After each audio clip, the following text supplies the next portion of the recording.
Jota Dempsey aqui.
Yeah.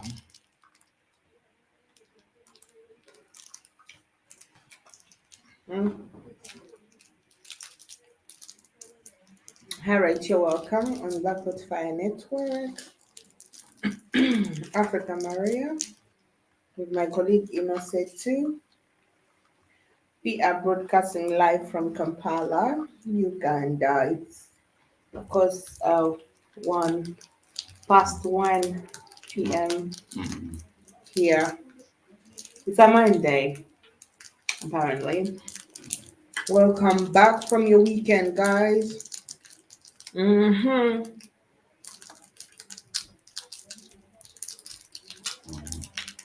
Our weekend was good.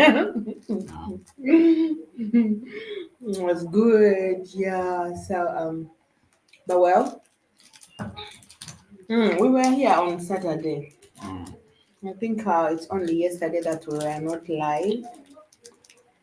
But yeah, for those who are watching us on TikTok, you are still welcome on our TikTok.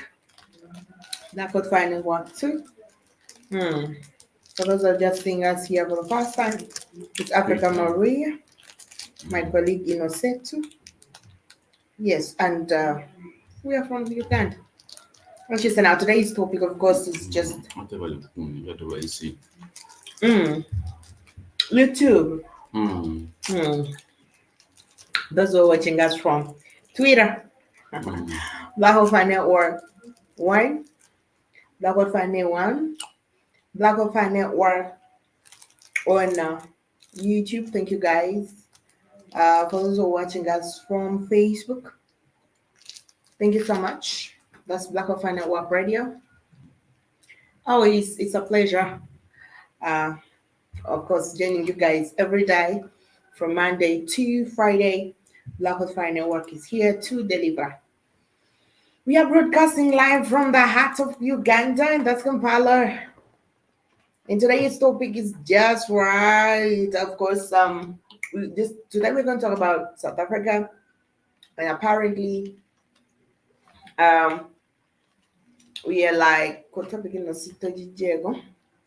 and we are like how white South Africans got wealth, how they became rich, how they got wealth.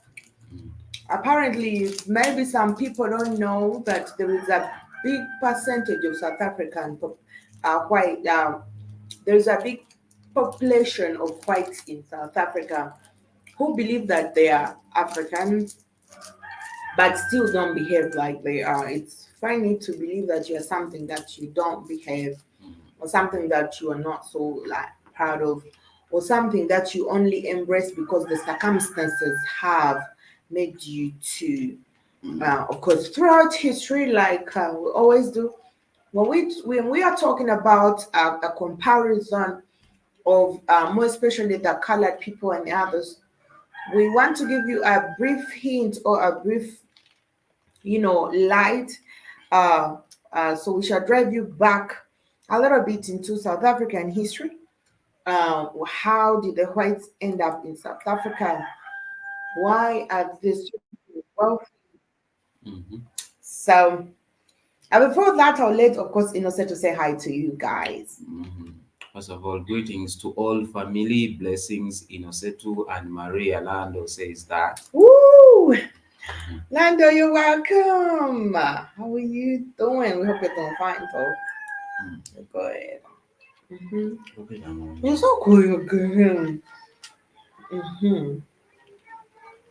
okay, So, so to just say greetings. Good, bro. So, all right. When we take a little bit history of South Africa and the whites, there is something that we cannot, of course, skip talking about, and that is the apartheid policy in South Africa. Now, this was the racial discrimination between the black majorities over the white minorities. At that time, we do not have a big population of the white, but of course, the history of white settlements in South Africa started in 1952 with the settlement of the Cape of Good Hope by the Dutch East Indian Company. Of course, that was under Jan van Riebeeck. Now, despite the predominance of officials and colonialists from the Netherlands, there were also a number of French fleeing religious persecutions at home and German soldiers or sailors returning from service in Asia. Now, the Cape Colony remained under Dutch rule for 2 more centuries, after which it was annexed by the United Kingdom around, 1806. Of course, at this time, South Africa was home of about 26,000 people of European ancestry, a relatively majority of whom were at that time still of Dutch origin. Now, we know that, however, the Dutch settlers grew into conflict with the British government over abolition of the slave trade and the limits on colonial expansion into African lands. In order to prevent a frontier war, the British Parliament decided to send British settlers to stamp farms on the eastern frontier. When we talk about history of South Africa, people hardly talk about the British because the Dutch existed a lot. joining on I'm the topic. working, but I'll be joining on the topic and give my perspective. Yes, I'm glad. I know you will. I trust you will. Thank you so much, Lando. We are looking forward to reading your comments on, of course, YouTube. When we talk about the history of South Africa, of course, basically the majority of the people have a picture of the Dutch, but the British also were in South Africa. When we talk about slavery or slave trade, people hardly recognize most of the countries that, of course, were affected by this. People will talk about the western part of Africa. History does not talk about the fact that we had slave trade in, of course, South Africa as well. And I think this what was the one of this? What did I reside over time? Chicago.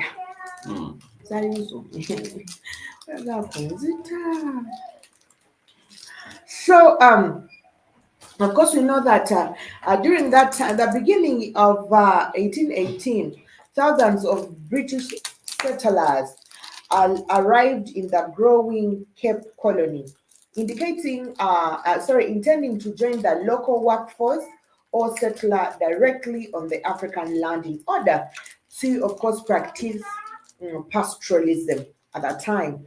About a fifth of the Cape's original Dutch-speaking white population um, migrated eastwards during the Great Trek in the 1830s and established their autonomous Boer republics, Mm.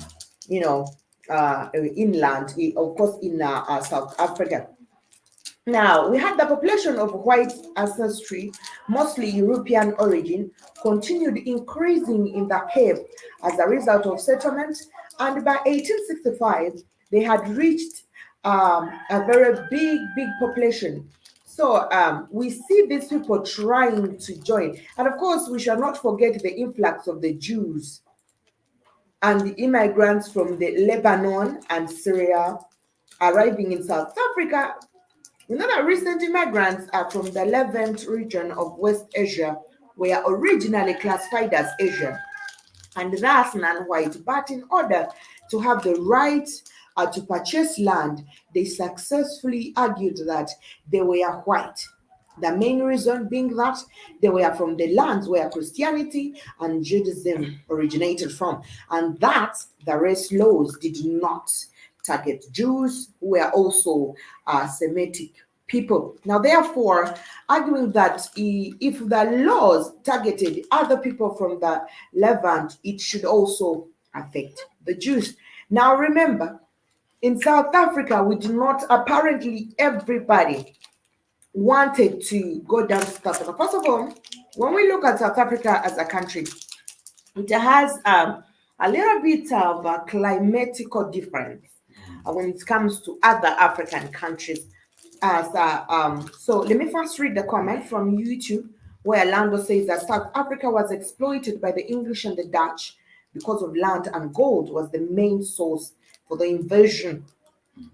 Yes, a lot of people found South Africa very favoring, that they wanted to carry out, of course, their farm pastoralism and other agricultural method. That's why we see that the South African indigenous people, those are the black South Africans, were made squatters on their own land. And these other, the British and the Dutch, of course, claimed this land, they possessed this land.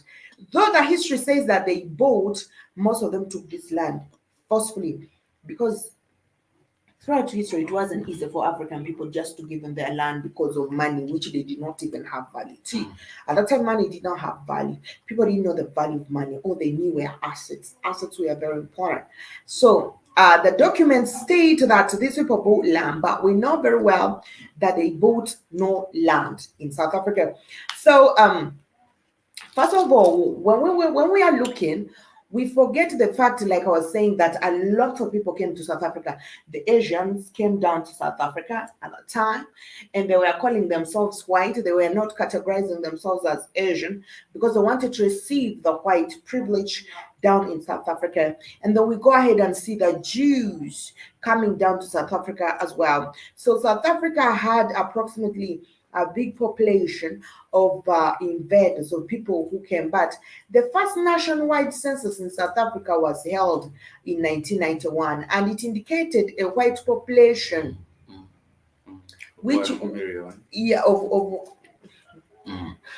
well like one 12 of 12,076,242.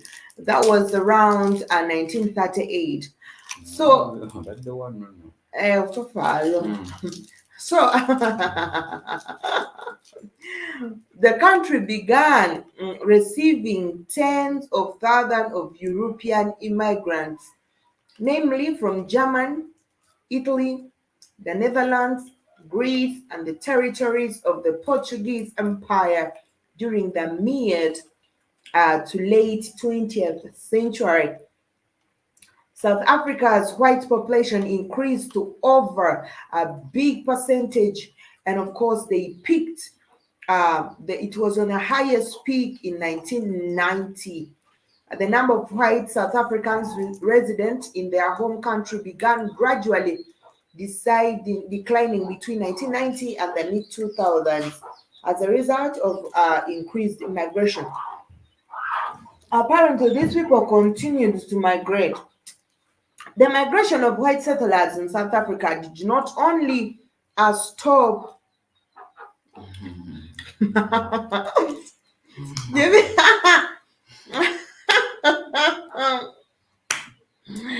That is a comment from GB Jabba. Sorry, Joe Biden.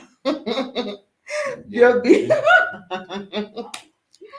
No, no, no, no, no, no, no, no. I'm not going to accept the fact. I'm not going to accept that you miss me, Joby. I'm not going to accept that. Are you taking that?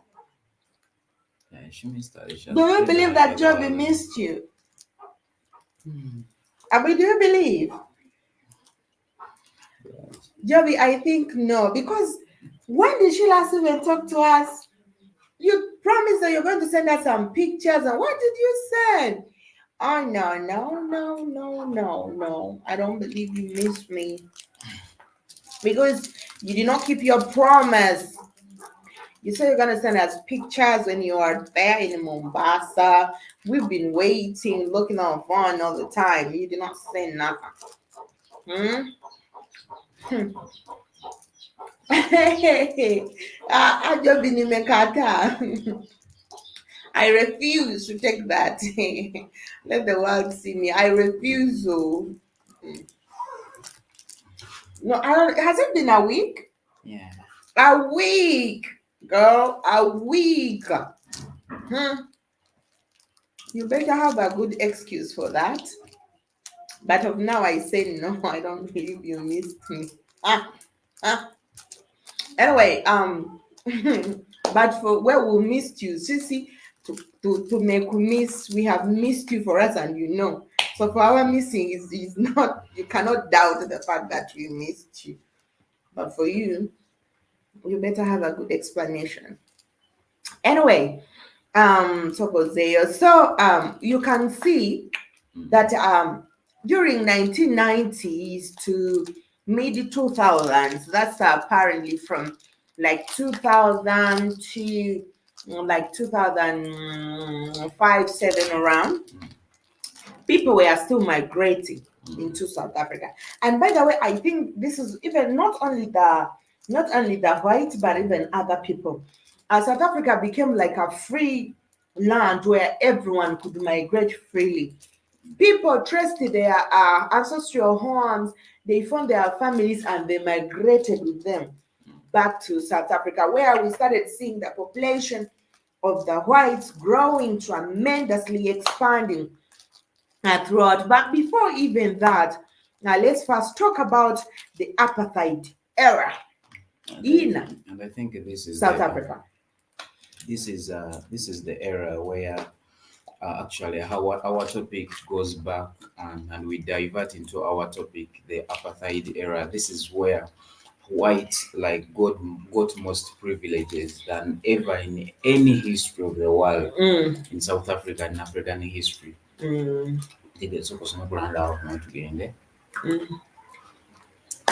Tribalism and treason was the main downfall of the South African people. South Africa was a plague with corruption, and traitors caused the destruction of kingdoms and society. All right, Lando, thank you so much for that great comment. And I do agree with you, Chikome, Kuchinacho. That means 100%. So let's dive right into the apartheid era. We had the apartheid era and then the post-apartheid era. But during the apartheid era, of course, under the Population Registration Act of 1950, we saw that each inhabitant of South Africa was classified into one of the several different race groups, of which white was one. The Office of Race Classification defined a white person as one who in appearance obviously is or who is generally accepted as a white person, but does not include a person who, although is appearance obviously a white person. So you may be white, but when of course, the act, that's the act, the Registration Act of 1950. If it does not reconsider you as a white, you are not. That means all these mulattoes, the mixed South African people, were never considered as white. If your parent was mixed, if one of your parents was black South African, you were never considered as a white. And I think this is why a lot of people wanted to keep the white race untouched. They did not want to marry with the black people because their children will be, that privilege will be, deprived away from the children. So you had to marry someone who is white in order for the children to still have the privilege that, of course, the white people were. Oh, like, wow. Yeah, that's so much. Njogere.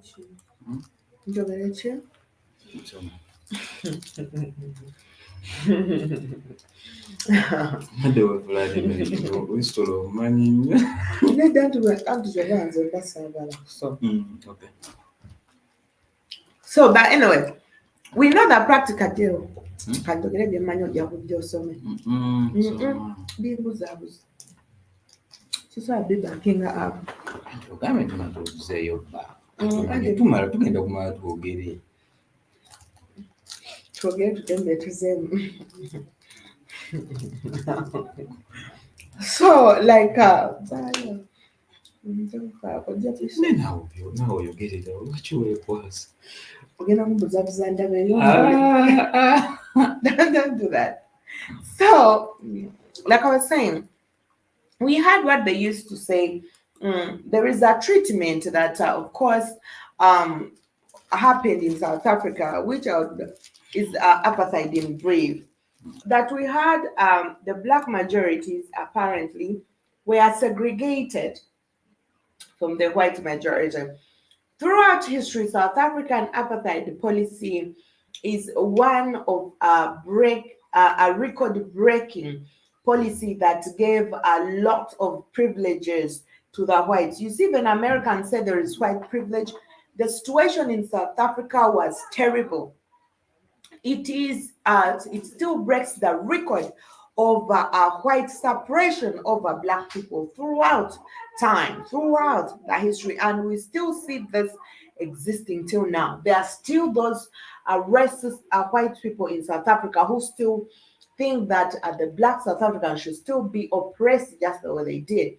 Now, it was very funny that in South Africa, the black people used to go to their own schools.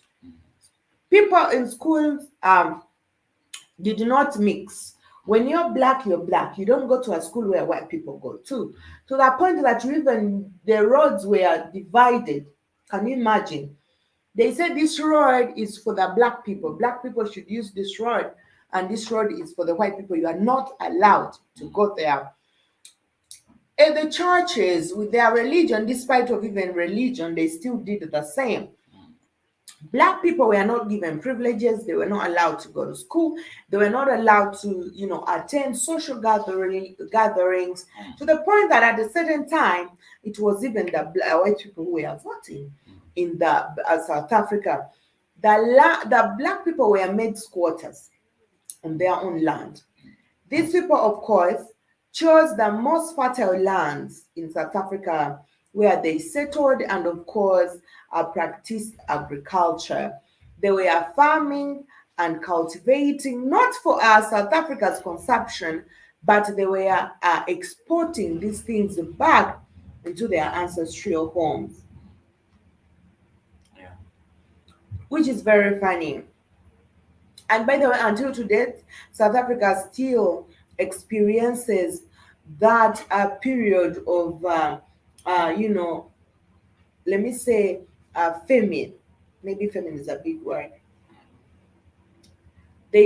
South Africa until today is shortage of food. They have a shortage of food to the point that even other countries supply South Africa with the food.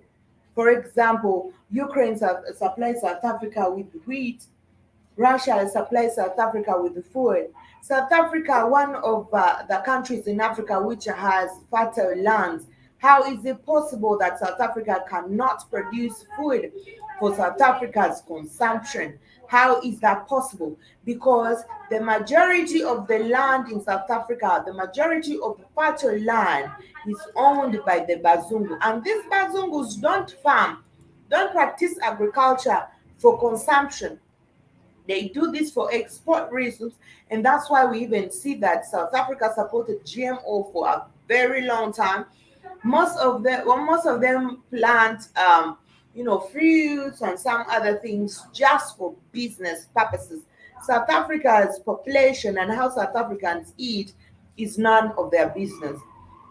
It is very funny that if you look at South Africa, it's one of the most developed countries in Africa, but it has not, of course,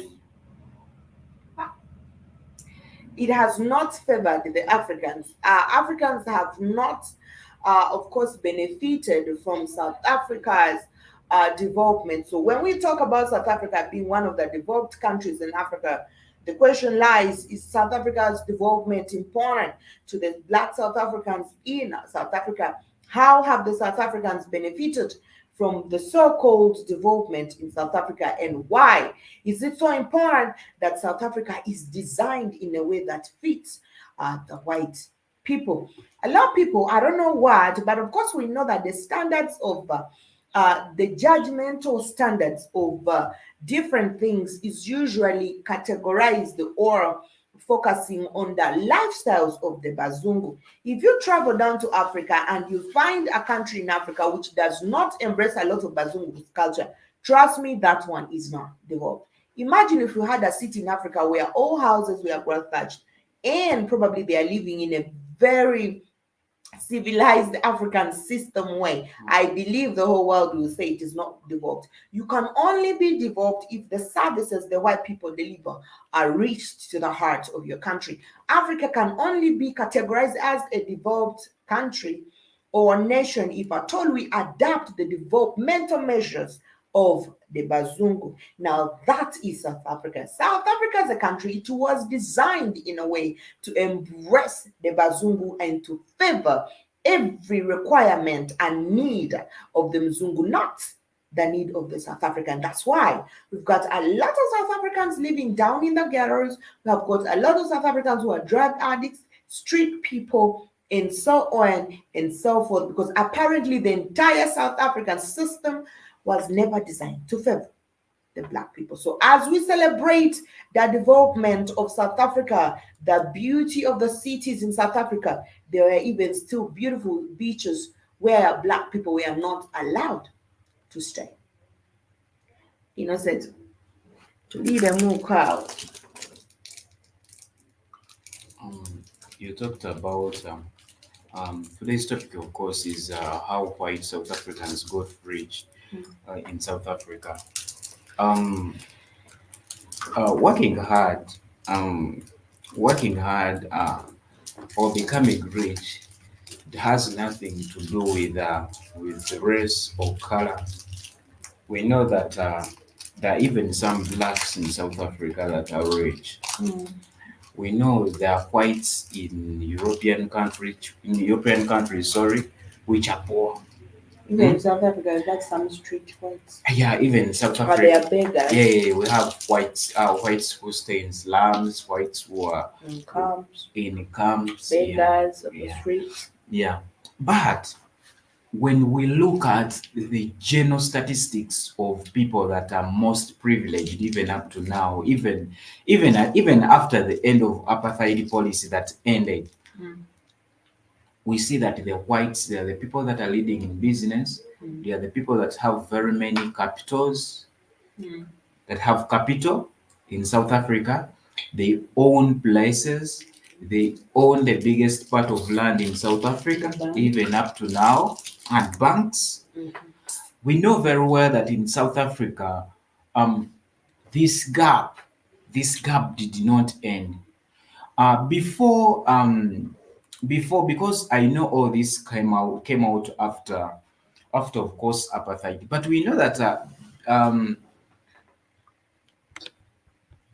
We know that before white settlers in South Africa, the Indians, the French, the British, the Dutch, uh, we know that South Africans they enjoyed resources of the country to the fullest. Okitegeera?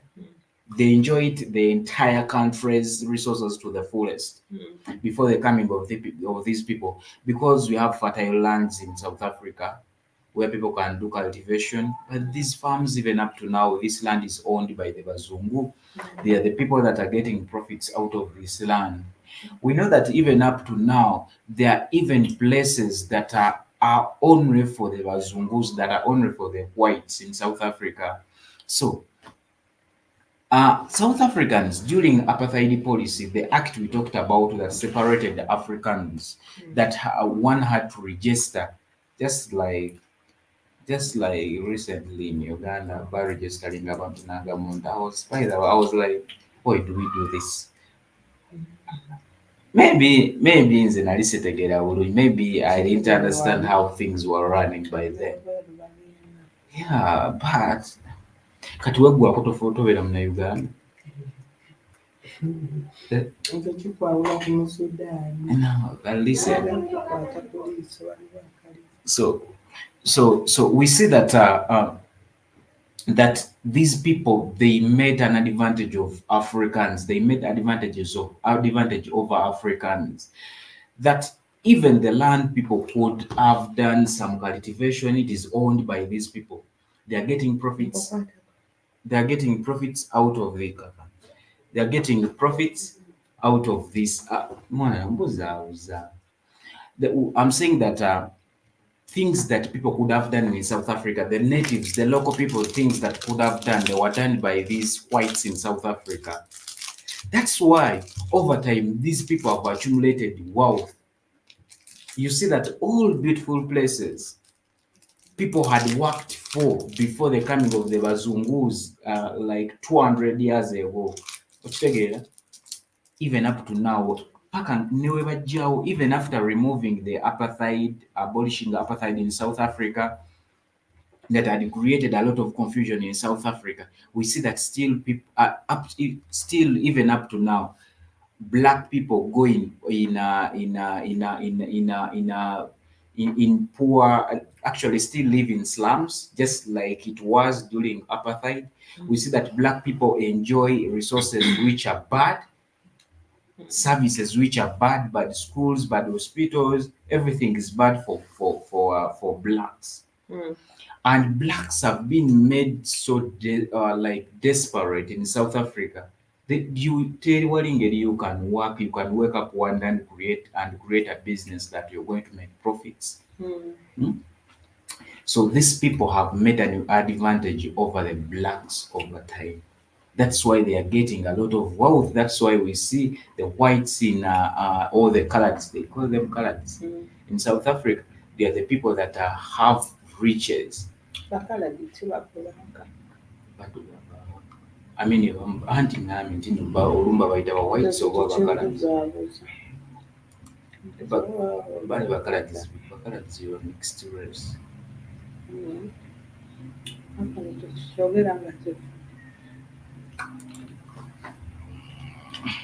Nze manyi we ba mixed race.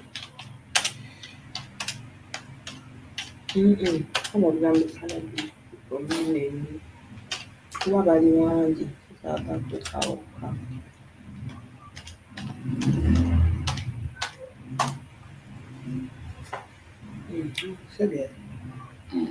First member of multiracial ethnic community of South Africa who have ancestry from more than one race population independent, including Africa.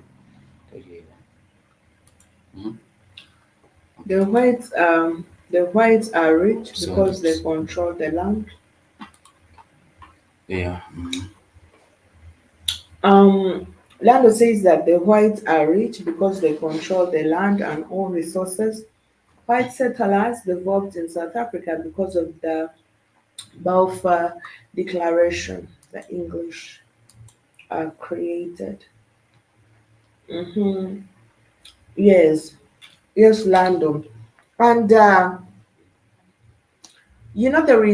there are usually things we the black people ignore in the community.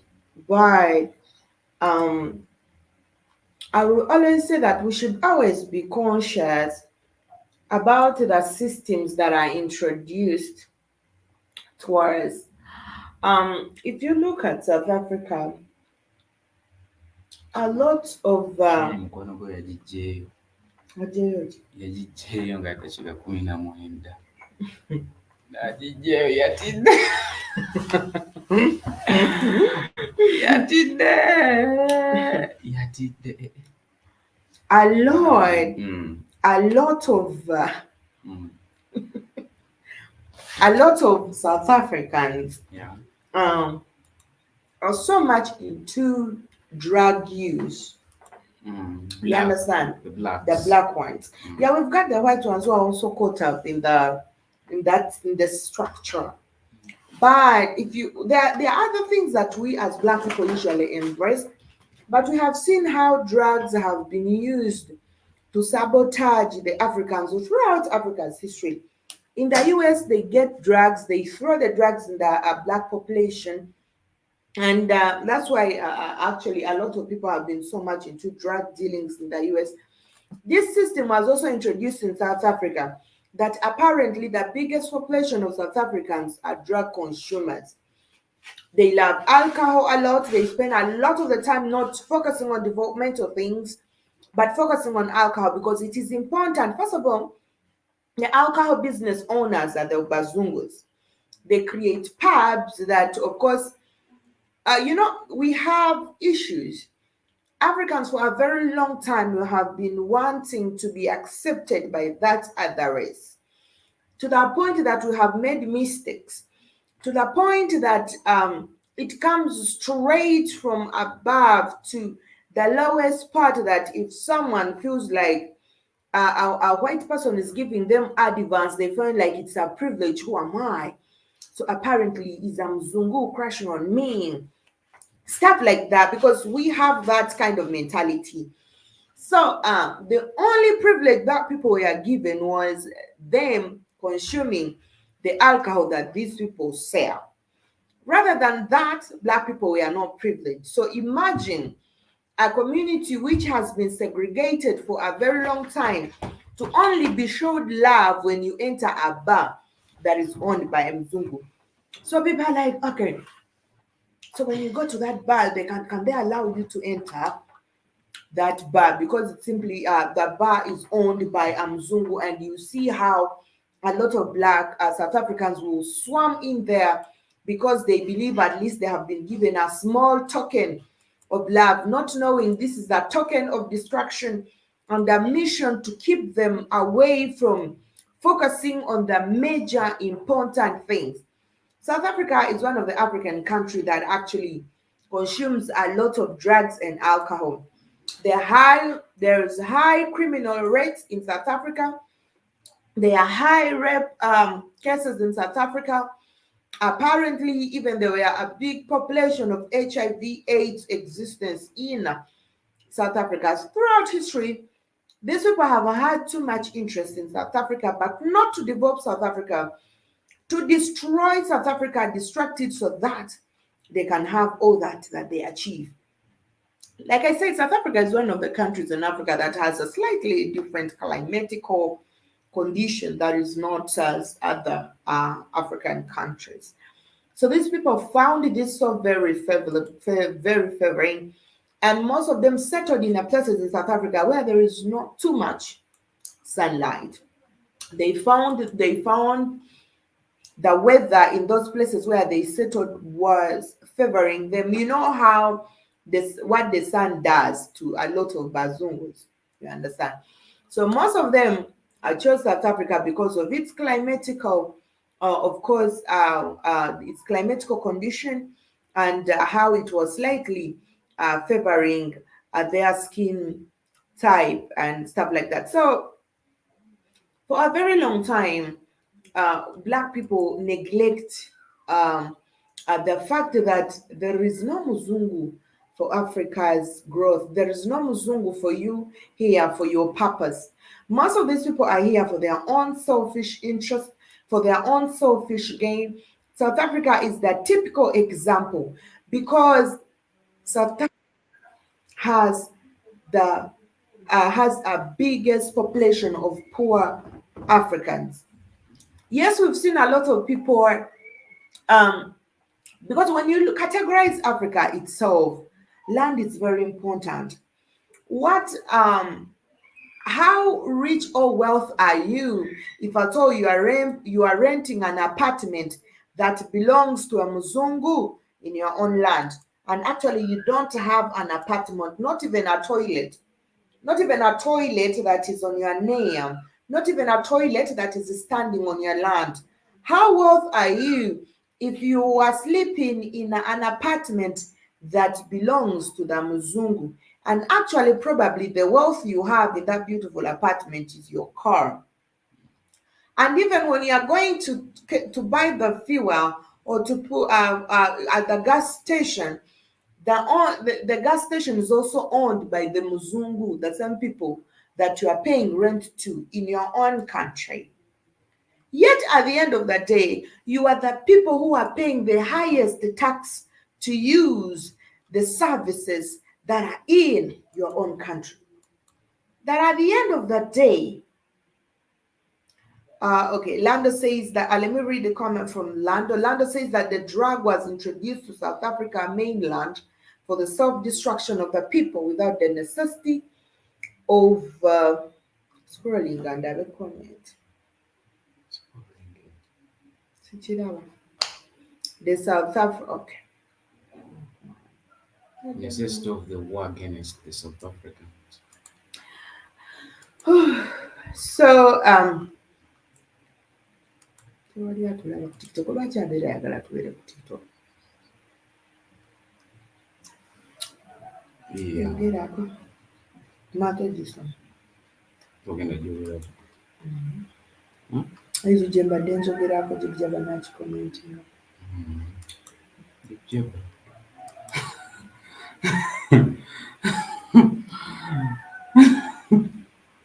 Why are you laughing? Because I'm saying Jibjaba.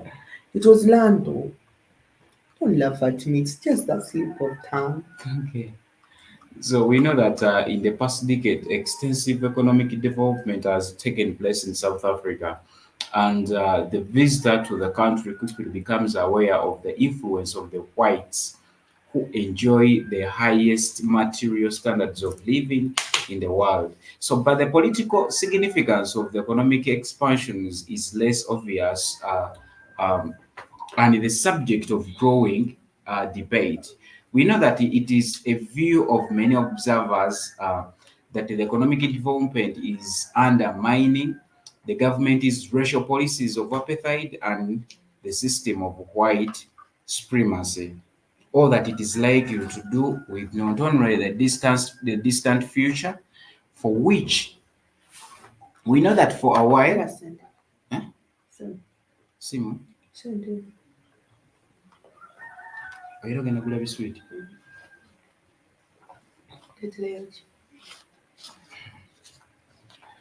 Coca-Cola.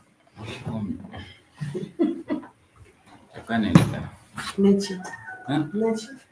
Si Coca-Cola. Juice kyaliyo.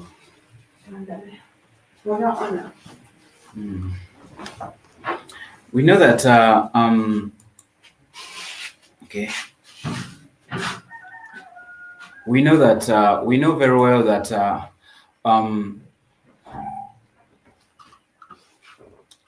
in South Africa for a while the official goal of apartheid is increasing racial segregation. And actually, racial segregation in South Africa has not stopped. It is still going on even up to now. Because if at all we can still even up to now see blacks in slums even up to today, there is no way you can tell me that apartheid was abolished in South Africa. So we know that increase the racial separation and separate development, economic expansion is seen to mean continued racial integration and interdependence at economic level, which is seen to be a submissive to the apartheid policies. The desire of the whites for both prosperity and apartheid is thus seen to be basically contradictory, and their determined quest for the former and apparent failures of the latter are thought to be undermining the white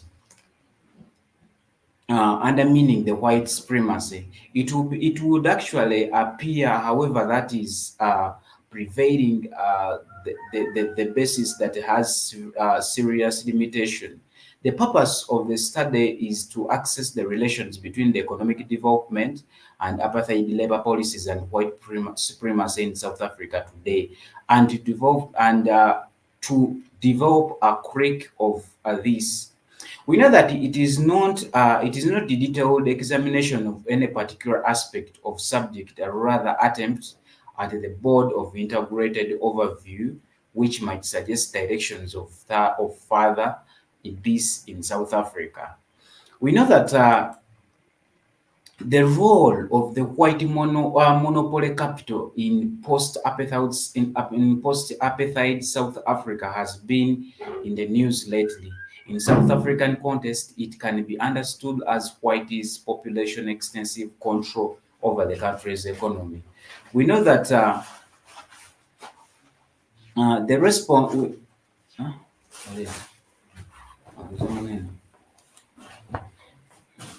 So Lando has something to say here. He said neocolonialism is to use to develop the country without having a direct influence of the apartheid regime, and it produces the illusion of inclusion for black South African population.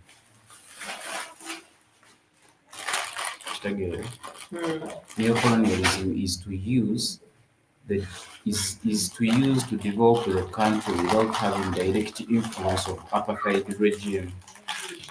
It produces illusion of inclusion of South African population. Kitegeera? Yogere kumpi.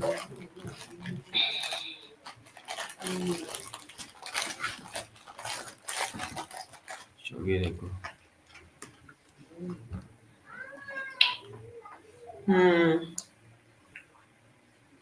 Neocolonialism is to use development, is to use to develop the country without having a direct influence of the apartheid regime. It produces the illusion of inclusion for the Black Africans population. Yes, I do agree. I do agree with this. Apparently, we have symbols. When the whites in South Africa till to date, they claim, and I believe that Nelson Mandela was the engineer. He geared this a lot, back on, of course, Lando's comment. Nelson Mandela geared this a lot, that Africans, the Black Africans in South Africa, thought they have attained their freedom finally. They have attained the right to, of course, um, uh, be true citizens and have the freedom to participate in different things and have their land back. Which, of course, we know that neocolonialism still exists not only in South Africa but also in African countries. Mhm.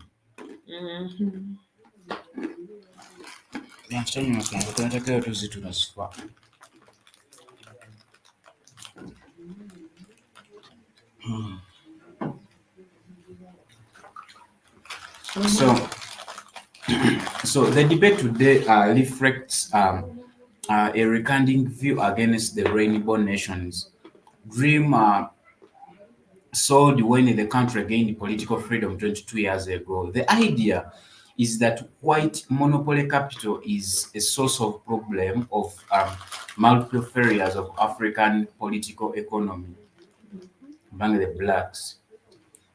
The response has been a rising chorus of white monopoly capitalism deniers who argue that the governing African National Congress is using the concept as a shield against criticism. Mm. Instead of addressing its failings, such as faltering economy, widening inequality, unemployment, corruption, and incompetence, the argument goes on the NEC deflecting attention for country's difficulties by blaming white. Kaku. No God. Um. All the businesses in South Africa today, Mm. you will find out that there is that monopoly that has made the whites richer.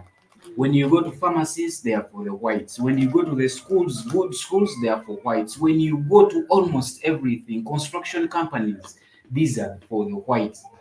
How are blacks going to get that chance to become to become rich in South Africa? Mm. Rich is not for everyone, Tuchimani. Mm. But there is something which is at the degree level. Tekiri ku diploma level.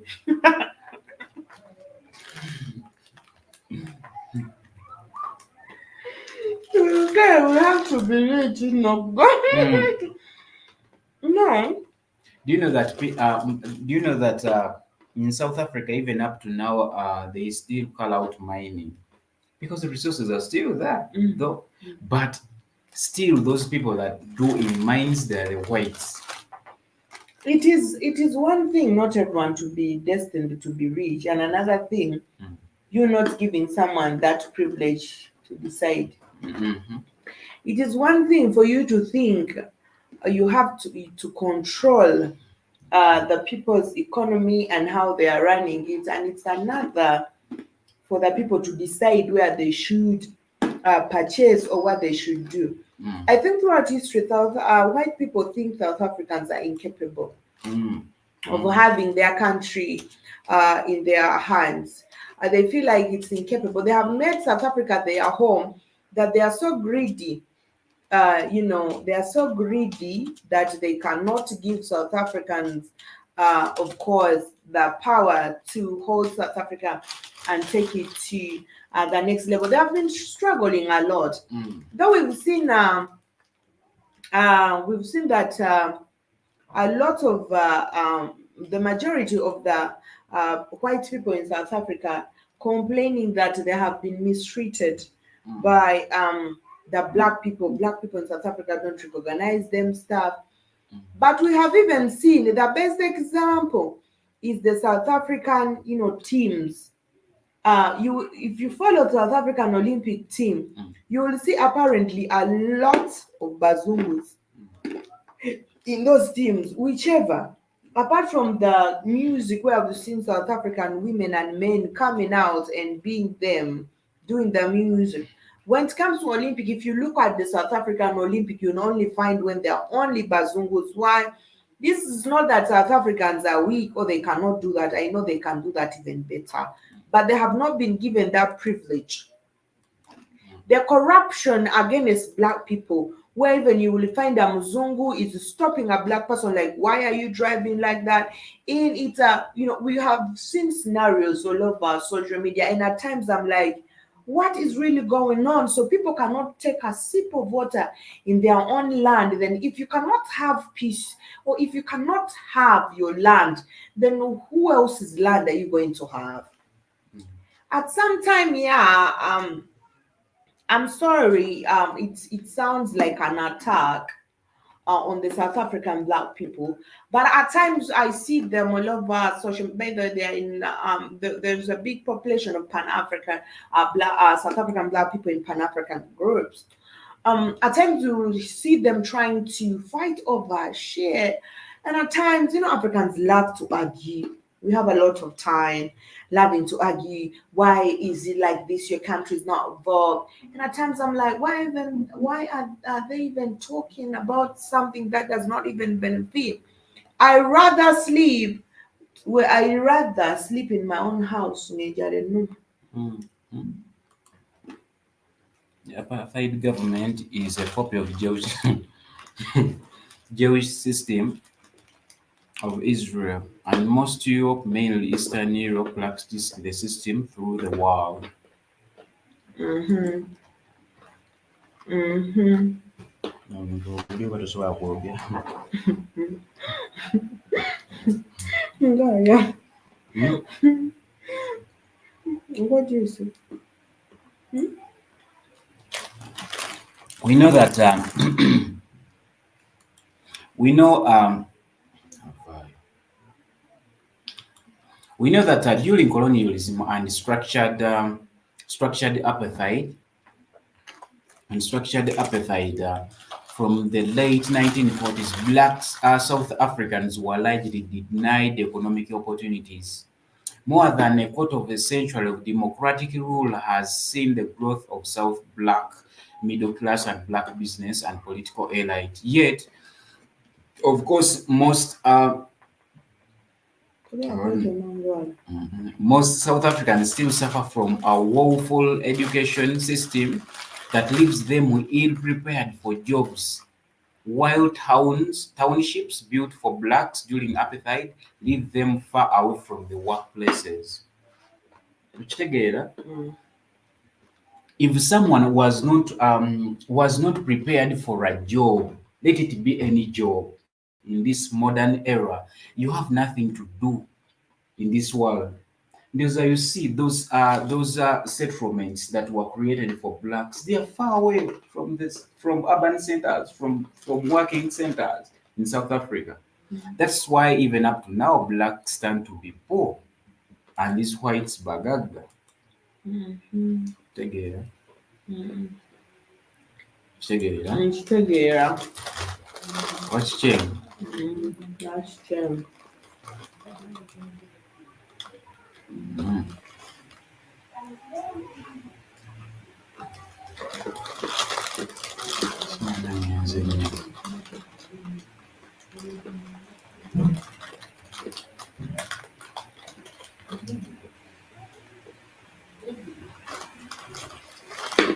Like I said, job creation or the issue of jobs anywhere in the world, you have to have something you can do. You have to be knowing something. You have to be competent in something. You cannot be educated by oppressors. They can only train you to maintain the system of the white supremacy. Mm. It is true, and that's why and actually, like I'm saying, we have seen this throughout South Africa. By the way, South Africa is a best example of those things. You realize that most of the people that received the high education in South Africa, or those who have been privileged to attend those schools that the majority of the black people have not been allowed to. We have a few of black people who have attended those schools, They were even if they're puppets even those that too, were imprisoned, they have. in prisons, Mm, they were getting education system from these people. mm. And they came back and became a problem. After prison, and now takukkiriza kwogera alina kukola kimu kyobulina n'okuwulinamu.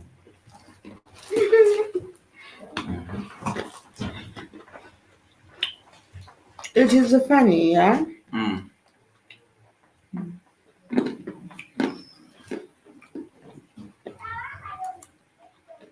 You cannot be educated by your oppressor, then you can only train you to maintain the white supremacy. South Africa. We have seen this. We have seen this throughout. South Africa has had some people who have emerged. Mhm. Only over 61. Hmm? Only over 61. Sironi alowooza. Mugwade. Hmm? Mugwade.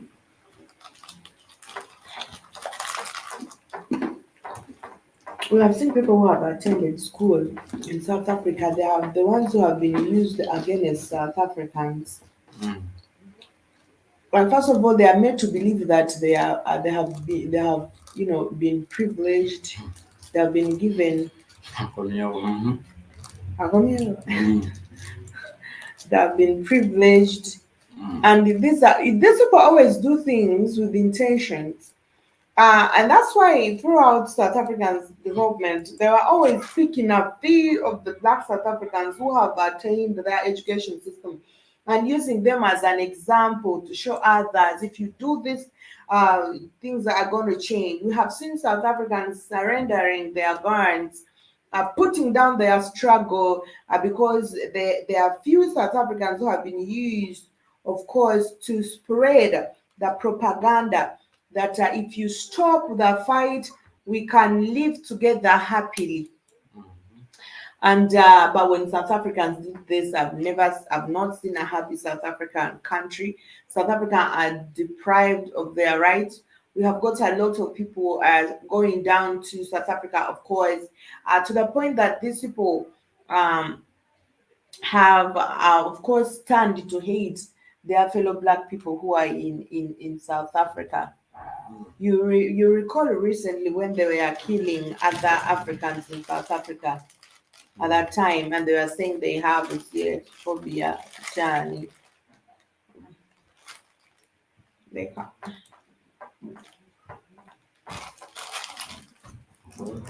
Oh yeah. Kasatu ogeddeko tugende paka kusatu. Era ogezinyigirwa. Nyigirwa.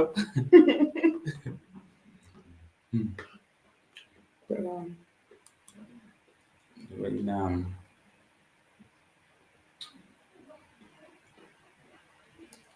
and by the way, um, it should be it should be it should be understood that the generational wealth is incredibly powerful Mm. influence in a society. Mm. Mm? Mm. So, and that the NEC can be kind of corrupt and not very good in dealing with systematic issues right about now in South Africa. Mm. But how is it that the NEC is even with its corruption hasn't managed to fix this problem of killing the white supremacy in South Africa, the white richness in South Africa? And voting. Mm. Kitegeera? Mm. We know that surely it would be easier to win for its voting because just tax wealth, it just tax the wealthier white people and give liberations and apartheid to black South Africans. No. Mm. Kitegeera? This Mm. is a generational wealth these whites have generated over time. The Mm. whites we are seeing in South Africa, but they might be grandchildren of those But whites yeah, that came. yeah. So this has been a generation. It goes from this generation to this generation. Take it. Mm.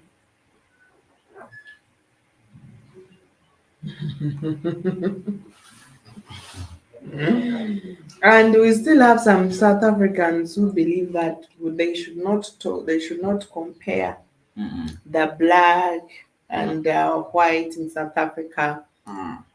Uh, you know, so some of them feel like we are one and stuff like that. And like I said, this at the privilege thing. So what as people don't realize it's a transit. Mm. Of course, owning a house does not make you rich. Mhm. What makes you rich is being able to pay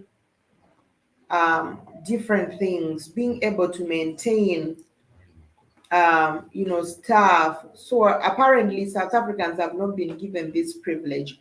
That's why they cannot afford their own life. South Africans cannot afford even living their life in South Africa. Mm. Maintain its power, we must be backward thinkers.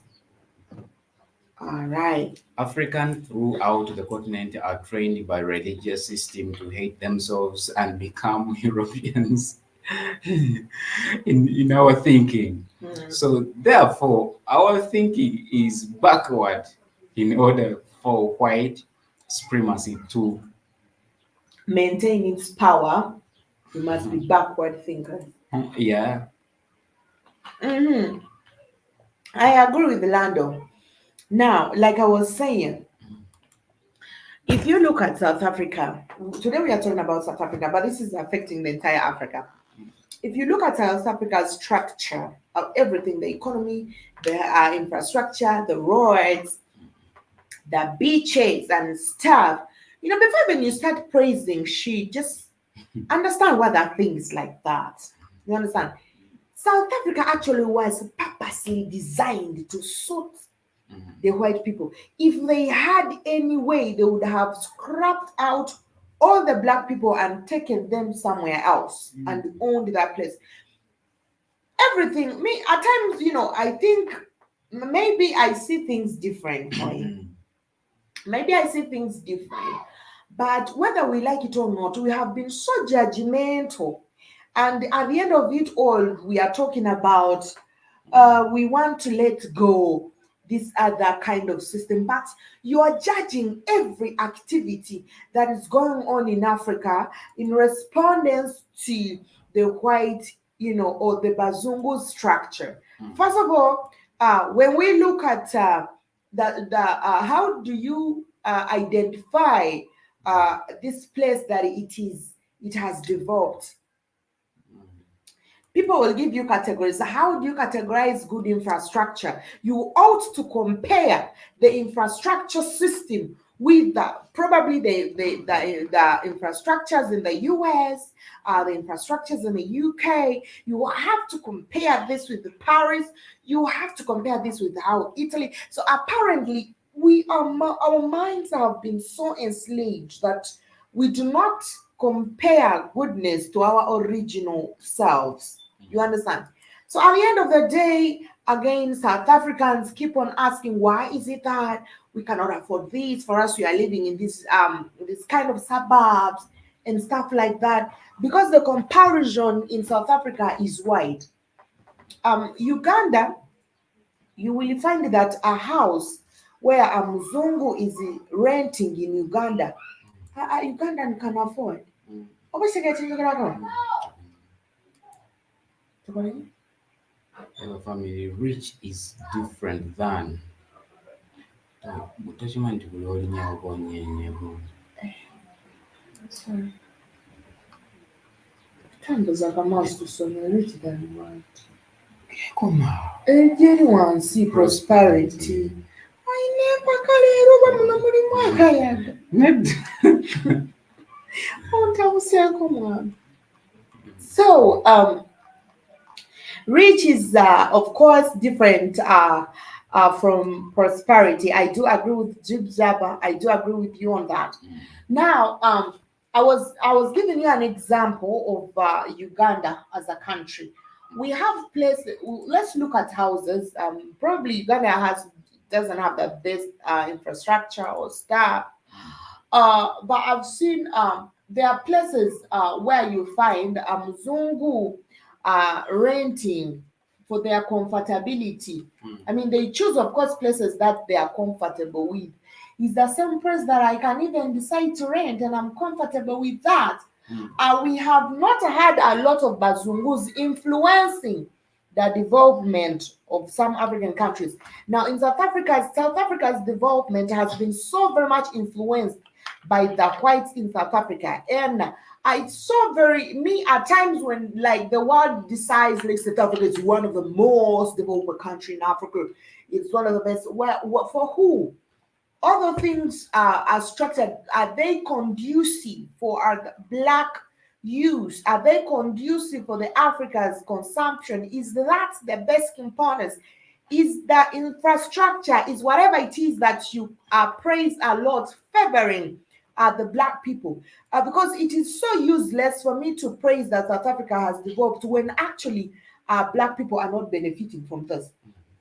I'll keep the same. I'll shoot this back to, of course, a country like Rwanda, apparently, where everybody is praising, everybody is worshiping the fact that Rwanda is so developed and stuff like that.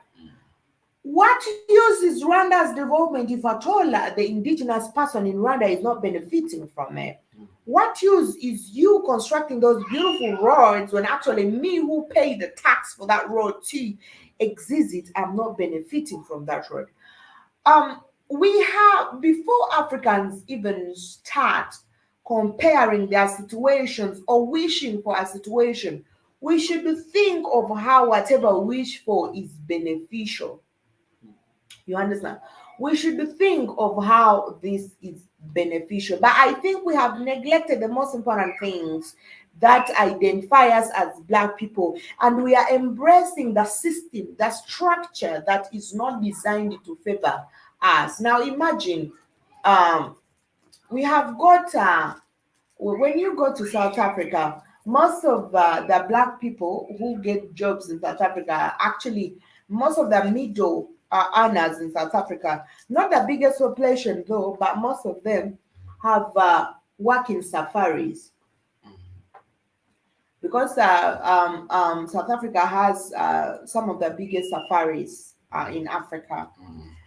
You find even some drivers from Uganda, they have been given jobs to do safari stuff, and the South Africans are working as housemaids to the white families. You cannot find a white person working. If at all there was balance, if at all South Africa was balanced, let Maria go and work as a maid in a white house, and let a white woman also go and work as a maid in a Black person's house. That is the only way I would think this is a balance. There is a balance, but we don't see that in South Africa.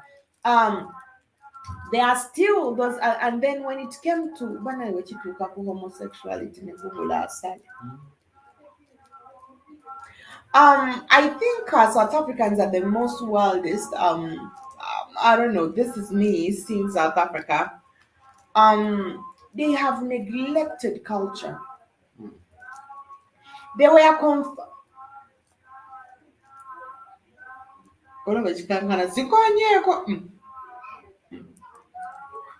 sinakoona kukanzigyona ebigere obwedda kyova ogamba mbunodde mufunye enyawo.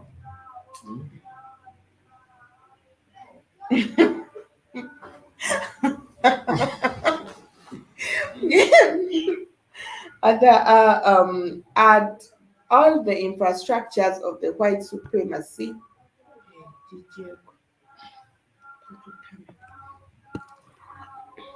all the infrastructures of the white supremacy or European government system are based on the structure ruleship, the Nazi regime of Germany. Tewali na muntu atula kutumalirawo data. I agree. It was good. Yeah. So Posing ebintu ebyo tujja kukwata kuba screenshot nzija kujja mbukukolera.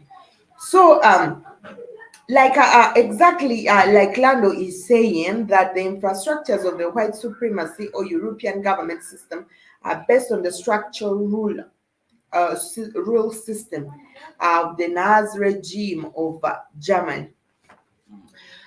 South Africa as a country, I'm going to tell you that most of the African countries that have developed a lot have had a very wide or bigger touch with the colonialists, or of course of the colonialists or the Bazungus. But whenever these people are concentrating on a given country in Africa, there is always a reason why. Whatever they do does not favor. They do what they are doing to favor themselves, to favor their stay in those particular places. Nobody moves outside of Africa to go and dictate. Again, nti bazungu, you should do like this. To agala fridge, you need some water from the pot. Mukolecho. Bad people have not done that. So when you come to Africa and decide to dictate, you want a certain specific kind, and of course Africans will call that development. Development. All right, you want a specific look that is basically designed for the specific people that you call development. And a country like South Africa that has, I'm not going to use the word embraced, because South Africa did not embrace this. All right. So this time around, I'm not going to use the word embracing, but rather it was imposed. It was imposed. A country like South Africa, where white people imposed their system, their style, and everything. South Africa as a country, it has lost a lot of a culture. It has lost its touch to culture. South Africa apparently embraces a lot of shit. They always say there is too much freedom, human rights in South Africa. South Africa is one of the countries that has human rights and stuff like that. Because of course we know what their human right is, as long as it is in that shell of course you agreeing with their conditions and blah stuff. Um, South Africa has lost its touch of Africanism, that it is trying to compete to be accepted in the outside world within South Africa, because South Africa has two worlds actually. There is that world of the black people and that world of the white people. Whether people are going to deny that or not, it's still South Africa is divided into two worlds. So black people, white people in South Africa are not working to be accepted by the blacks. No, no, no, that's not their business.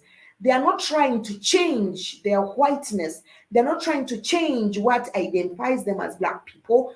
But rather, black people are so very much trying so hard to be accepted in this outside society within South Africa. So we have the South Africans have neglected what defines them as South Africans. They have embraced, they want to embrace, everybody in South Africa wants to embrace that white nature. I don't know whether I should call it culture because it's not. I don't know how to term it, but they're trying to embrace that because, first of all, when you embrace that whiteness, when you are a black person and you embrace that whiteness in South Africa, start practicing what they are practicing, doing shit the way they are doing shit, you're going to be called a modern South African. You're going to be given that level. Modern in South Africa. No, when you stay in slums. When you stay in slums, I mean, that's what I'm saying. So there is that mentality and that competition. So if you're a woman, you have to, but put yourself in that level out there for you to be that strong woman. You cannot be a black South African woman. You cannot practice the black South Africanism. You have to adapt to the other kind of system for you to believe that, well, I'm on another level. You understand? So I feel like this have you started that one? How's that?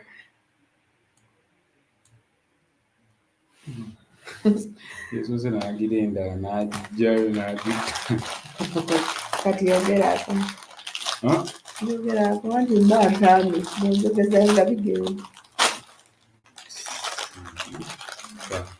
So simula.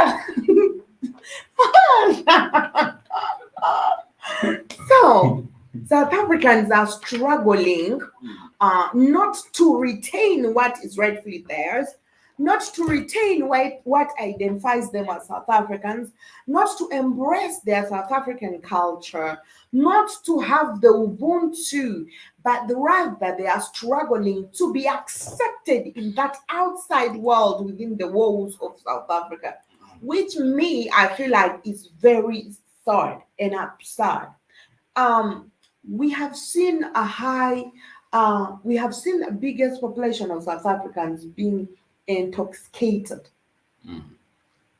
Just like this mechanism was used in the US among the black people, drugs were introduced in the America's black, societies to distract them, to get them so addicted, and majorly to make them poor. Because there is no way you can be a drug addict and then you think you're going to. Most of these people spend like everything on the drugs. Two, drug addicts hardly think about something else rather than the drugs. So when you get such a vice, and when you get such a vice and you put it in that society, that means you are keeping them sleeping. They are sleeping dogs. You understand? So this is a system that was imposed on the South African people. And until today, I'm so sorry, some of them feel like it's a free thing. You will go to South Africa, my God. Alcohol. Okay. We talk about Kenya. All right. Kenya is the number one when it comes that within East Africa. That one I know. And South Africa, it's crazy. Bagala okulya, balya abantu balya. Kabizi. Shabizi yokka nyama. Bakolerera kulya abo Nyama badude. So when you go to South Africa, the most people in the most happening places are Africans, and yeah, it is our nature. Africans love happening everywhere. It doesn't matter. They love life. They love to enjoy. They love to celebrate. But South African entrepreneurs, South African young people who have little money that they would invest, they are not given that privilege of investment. The sanctions, we talk about sanctions that are being imposed on Africa's economy by the white people, but in South Africa, it is so direct. The sanctions for you being to be able to open up a store that you're going to own, the next thing, the white person who is next door is going to make sure that you're down. And what do the Bazungus do? When the South Africans started fighting, that they wanted equal rights to involve themselves in businesses. South African people started demonstrating. The Bazungus or the white people in South Africa saw this, and what did they do? They opened up companies. And I'm sorry to say, but this is just the truth. At times when South Africans are angry, I say, yeah, you must be, because the world doesn't know what actually is going on. What do the South African white people do?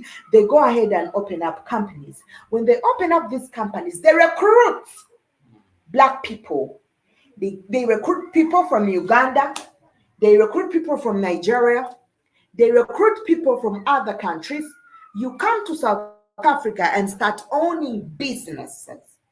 But the biggest question that people don't always think about is, why is it possible for a Ugandan man from Uganda to move from Uganda and come and own a business, the business that a South African man can't own? These people are being used. First of all, they create that picture. Is it that you're fighting that we, the black people, we are the ones managing business? All right. Sorry. Are you fighting that the white people are the one managing the businesses? That, all right. So what should we do? Go and bring their fellow black people. Give them everything. Open those shops, and the shops will be, people who will be working in those shops actually will be black people. So I think at a certain time, that's why South Africans were always, we cannot have jobs. The black people outside other countries are taking these jobs. Leaving the education aside and the qualification aside, these people are being used. That's why most of them are. There is a saying that says that most of the black people, most of the people outside Africa, South Africa, who work in South Africa, are actually criminals. We have seen people turning to bank robbery. We have seen people doing some money laundering things. All these activities are backed up by the white people in South Africa. There is a time when South Africans had issues. They were burning down all shops of white people. They wanted to have the right to own shops in South Africa, in some other areas. So these people sat down and they said, all right, so if they want to see white people in the picture, if they want to see black people in the picture, we are going to definitely bring them the black people, but they will not be people from South Africa. Every new product is first advertised by a black person. We make consumer items look cool, consumer, not producer. I agree with you, Lando. I agree with you. So, sorry, Jib Jabba. Are we? Jib Jabba. When you were not here, I was calling Lando Jib Jabba. Now you're here. But it's okay. So, these people actually, so the South Africans began to be cool until it went, until it became worse. There are some areas in South Africa where you cannot find a Mzungu person doing business. Together. So the Bazongo wanted to infiltrate those areas. They wanted to enter those areas and carry out their businesses. Together. So what do? They bring black people from Uganda, from Tanzania, from Nigeria, from Ghana, from where to come and run those business on the behalf of the white people in South Africa. How is it possible that there is too much drug business in South Africa? These other people we see, the Nigerians people always see doing drugs, stuff that there are big cartels in South Africa who are actually white South Africans. These people own the entire drug system. That's why it is able for these drug dealers to come to South Africa and, of course, do this business freely. Freely.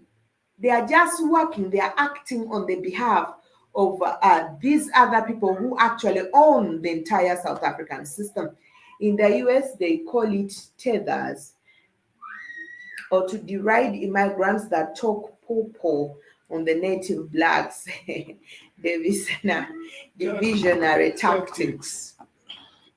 Yeah. Mm.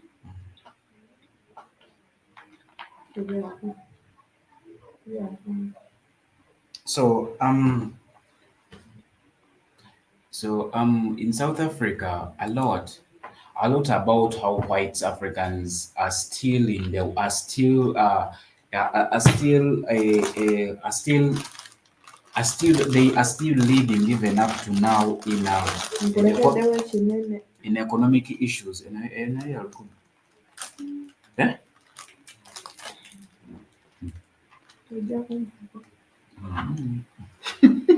I was saying that a lot is we have a lot to say about how whites, even in South Africa, even up to now, they still have that economic lead in South Africa's economic system. Maria, it's the same worldwide. Mm. He means the cartel thing, the drug thing, I guess. So we know that when you look at white supremacy, we talked about the legacy of apartheid. We talked about economic exclusions, blacks being excluded from economic system, doing a business for a black even up to now. It is something which is difficult. It is not very easy in South Africa today for you to open up a pharmacy, to open up a shop. It is not very easy to open up like a mall, like to open up a supermarket in South Africa when you're black. It's not easy. We know that the poor education standards, I talked about this. The education standard is of course poor in South Africa today. Besides being being education standards being poor, even the curriculum favors the whites, the Bazungus in South Africa. It makes Africans to think the whites that it is a superior race in South Africa. So forcing people to leave from economic centers, breaking up of families, forcing fathers to work on mines. I told you mining is still going on in South Africa, even up to now. At Bazungu, it is only the Bazungus that are getting this, who own those mining companies. They are the ones that have to pay those miners, the blacks. We know that the substandard healthy care and the dozens of other livings were used to oppress black people even up to now. Not much of the structural changes have improved. We know that the result is that upward social mobility is extremely difficult. If you are black, since there is still major challenges within your community that with white people often don't face in South Africa. Among all the problems I've talked about,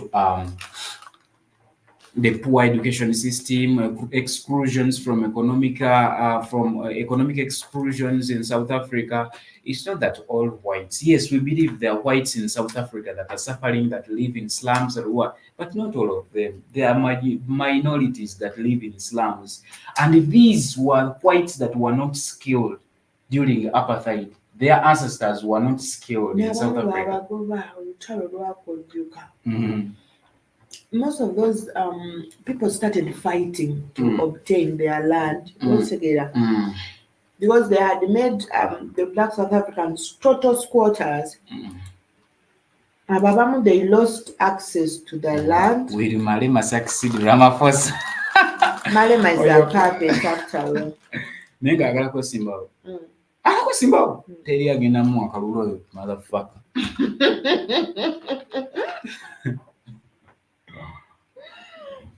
Great idea.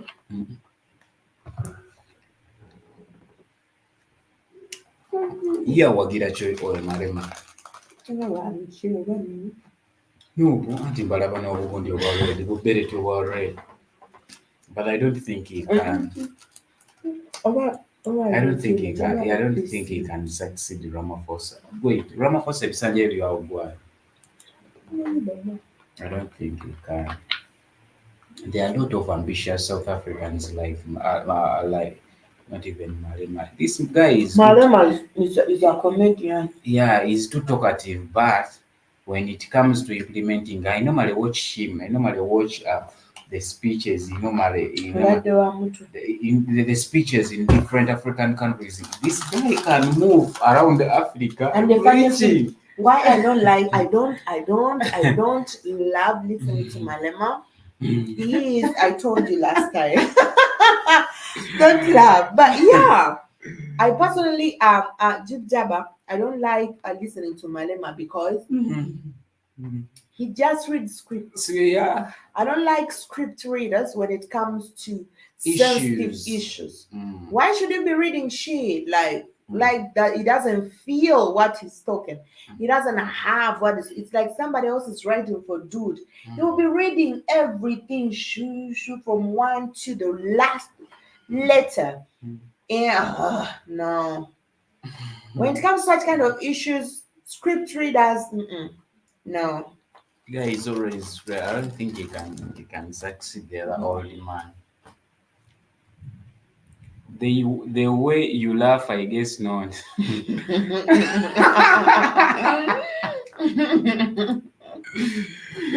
The guy is a comedian. Actually, he's moving almost all African countries trying to preach fake Pan-Africanism. They even created a university in Kenya. Oh, it is called what? It is a Pan-African university in Kenya. And Kenya doesn't have Pan-African. Oh, sure. They're always preaching, but he's a puppet. He's always reading things that things that don't even apply in Africa. Things that are not from heart. Things that don't show that he's someone who is a Pan-African. That's someone who has that love for Africa. He reads every letter on a script, every word.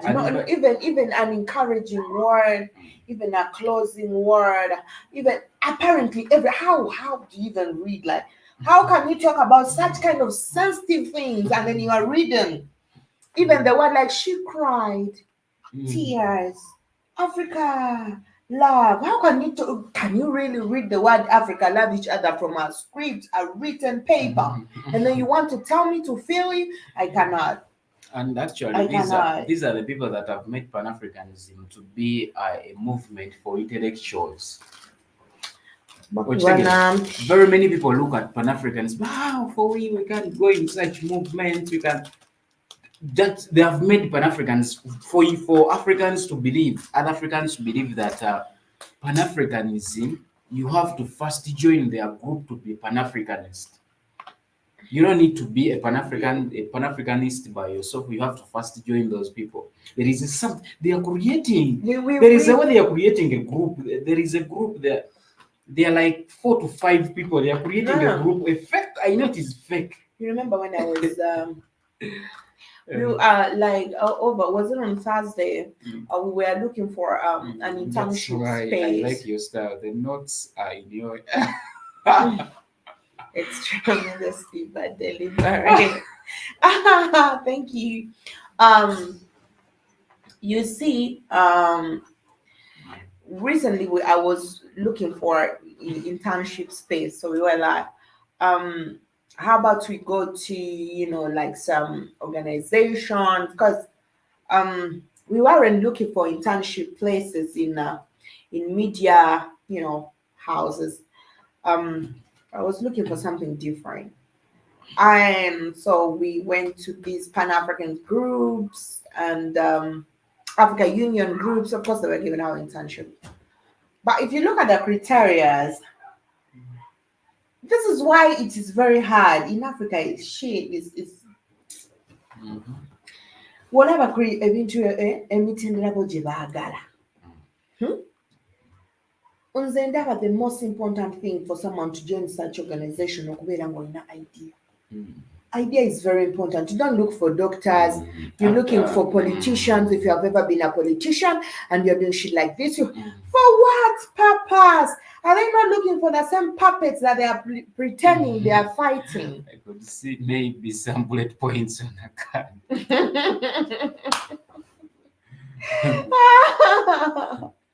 No, because Jibjaba, there are things. It is like you trying to probably I don't know how they say that. They say conning here. Or maybe it's you trying to talk a woman. All right, Jiba? And then Wooing. this is how how Africanism should be, speeches should be. It's like you're trying to talk, maybe wooing, maybe talking to a woman, and you're trying to, of course, tell how you feel, and then you're reading all the shit, Maria. You now, I mean, like, how am I even going? I'm supposed to trust your words when you are apparently, basically reading shit from a handout or a paper that is not speaking your heart out. And like this same thing goes with of course Bobby Wine. I hated him for that because each time scripted scripts of you had Nelson Mandela, Marcus Garvey, you had a Malcolm X, and now I know dude did not. He knows that Uganda is people don't know, people don't read. I was always looking at and I say, yeah, that's Malcolm X's quote, and I'm just talking to my mind, and I know that scripts he's reading, and I'm like, how is this guy even able to convince? He knows that biggest percentage of the youths don't read these things. They don't know even Malcolm X. Yes. time. So they hear, and I'm like, how is this guy even trying to con people in broad daylight like this? And people will be like, when Bob Wine is speaking, he speaks words. He's speaking someone else's words. It's okay for me to speak Malcolm X's words. It's okay. It's okay. But because of course we get quotes, we get inspired, but you cannot be literally speaking every speech throughout the way from the first to the end without you adding something that is yours. That means you're doing something that even you don't know, something that even you don't love, but because you heard Malcolm X was in a movement, I'm definitely bringing this same movement to Uganda, and I'm going to use this man's very word. He uses his speeches. He uses Nelson Mandela's speeches. He uses Malcolm X's speeches. Who else? He uses that. But he does not have his own speeches. So that's why people were making fun of his wife. I don't know whether he's always reading these books and his wife is not reading. Next time they give her a speech when she was in the UK, she was in UK or US? Canada or something. So they give the wife the microphone. That is when I stopped breathing. So that was a shame. It was a shame. So probably dude reads his novels or whatever he reads, Malcolm X, Mandela, whatever quotes. He reads these things alone. The wife has never read any before. So she's given this microphone to address, and she is spitting shit. She's spat shit that it trended on TikTok. Like everybody was like, what just happened? And so you see, that means even at home, he does not talk about the things. Because if he spoke about the things, he's planning. Because you can never, if he spoke about all these things, if they were his, they were from his heart, if he had the good intentions for the country from his heart, his wife will have known. Because no, you cannot. His wife would have had ideas. She would have had some ideas. The children would know. I mean, this is your first family, and this is your first government. So when I heard the wife speak, I knew, no, this is a wrong man. That's one. Your wife can be so dumb like this. She doesn't even know what you speak. She doesn't even know what to say. She doesn't even have the vibe. And this is what I'm saying. He doesn't. No, Malema, you read everything. We have to come together. Africa must unite. How can you read all that? But that's the same. He has a set of story. The bangles depending on the audience. Peace people, all is well today at work listening in. And the time is 6:37 a.m. Maria, good to see you made it to work today. I'm always I'm in school who is not always here. But nowadays I'm from hard to hard. I'm working harder. So we are always here. It's who is not always here. Okay, Williams. But yeah, thank you for coming through. And good morning. It's raining out here. Oh, it's hard. It's hard, right? Yeah. It's extremely hard. Yeah. I think it's gonna rain at night. Maybe. Yeah, when it's always hot like this, it's definitely gonna rain at night. So I was trying to tell Jibjaba. So me, you cannot convince me like that. You cannot convince. There is when we are talking about such important issues, if you're somebody who loves this struggle, let me call it that because we are still struggling to reach there. It is just normal for your emotions to kick in because it is something that you are speaking from the depth of your soul. So when I see someone trying to read, and I'm asking, are you together with me? Does this person really feel what they are doing? There are always red flags when it comes to the so-called Pan-Africanists in Africa. There are always red flags, and unfortunately, the man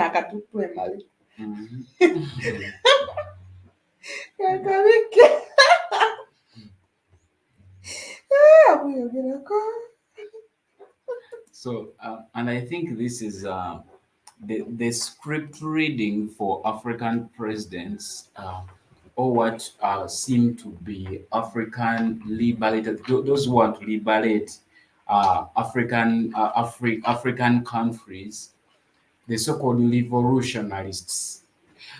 These are people that don't have, first of all, the heart for those countries, but they are profit makers, they are businessmen and women. Even some presidents, there is a time, the former president of Zimbabwe, that old guy, there is a time he read a script of 3 days back. Not dead. I never read that. Today is the 18th of December. So you read that script and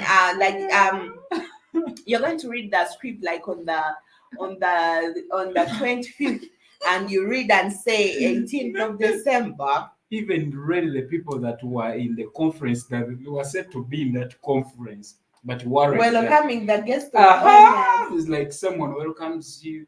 You're so welcome, Maria. When you're not there. No, public. Public speaking, probably. All right. Script. I'm not like up against writing the scripts, but there are some issues that don't need scripts. Emotional. There are some speeches that don't really need scripts. There are things that are too serious to be read on a piece of paper.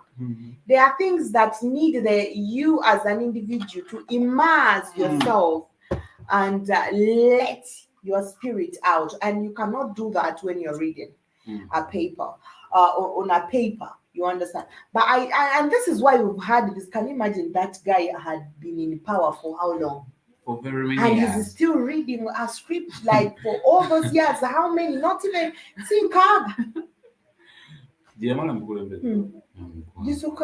Asijituka. Kachatoka moja development. They are made. Agenda mu 40. Naye mu politics amazemu 60. Politics amazemu 60 naye obukulembeze amazemu like 40. Wachitege season kaga. Atoli chaliwe from onset. But you still read a script. So achaliwe yafa. But it's the one who led that country to independence. Can you imagine okuva mu 1980 kati 80 bala paka okuva mu 1980. He died in 95 when he was 95. So I feel like that for me it's a red flag. For anybody to be reading scripts when you're talking about serious issues, it's a red flag for me. I cannot trust that. So I don't trust Malem. I even don't know why he buys those tickets to travel to East Africa. Recently he was in Kenya, I think, and had his conference where he read apparently each letter, reading even the numbers. 37 years. How? Nengo kyasoma script. Sisobola kwogerako kintu leero n'enkyenkya nendeeta script. You understand? Otusome. Off topic, my favorite was the fake sign language interpreter at Mandela's funeral. It was hilarious. But the degree suffering had called Mr. Rain in Pittsburgh. It sucks. The fake sign language. Okay, nze nagamba ngamba bisobola. To interpret. Simanyi any sign language. Neokola bukozi what? You have to be skilled.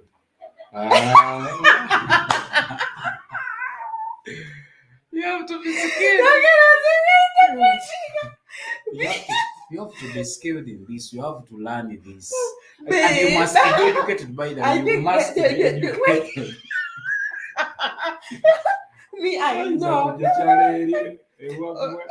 This fake interpreter that Jim Jamba is talking about maybe thought like me. Because me, when I see them do that thing, my mind tells me I can't do it. There are certain things that happen in Africa. I don't wish Africa to have such things. To such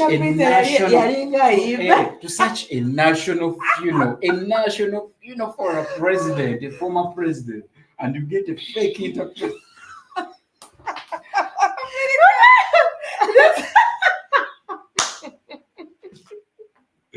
Wait. So this is the highest level of corruption. They did not want anyone else to take the money. So they got someone. They told him it is just a few minutes and we give you money. But that's Mandela died. You know what?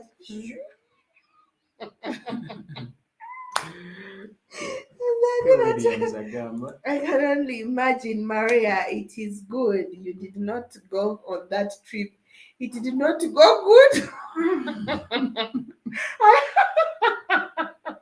I heard because he was down there trying to sing and they kicked them.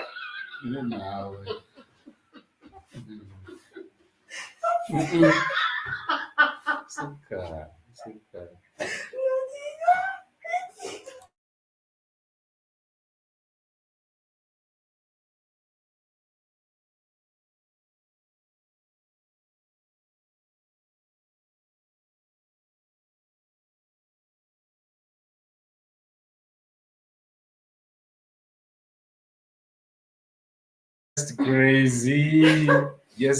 It is so crazy, Jib Jabba. So crazy. Mhm. Oh my So crazy.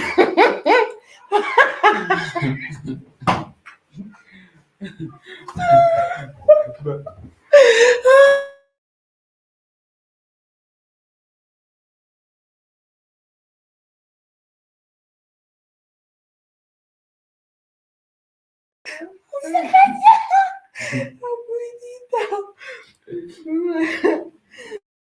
Sorry. I'm so good number. That is Africa.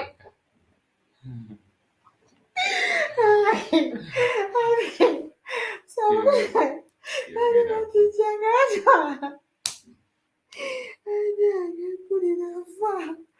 You, you made a you made you made a Oh. It is funny.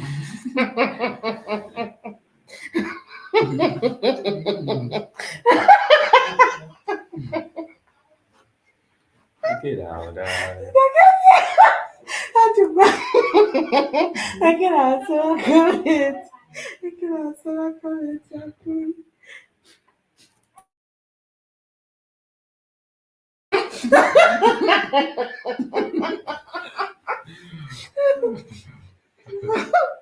Mimi nafikiria kuika.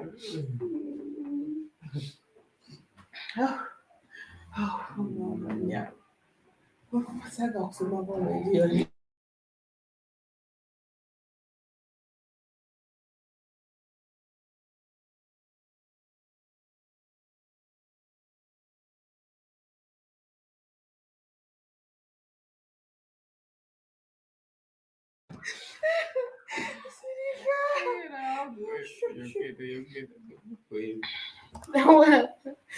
Yeah.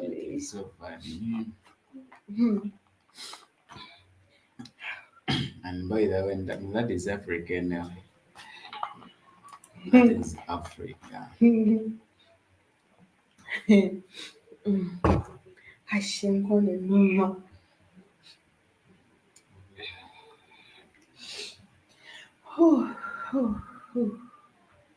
Basi lisekatoka vajagara vakomeula basi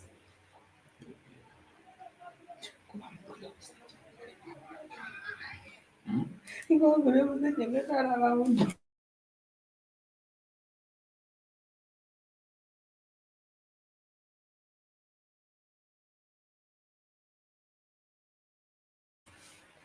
ikokerabu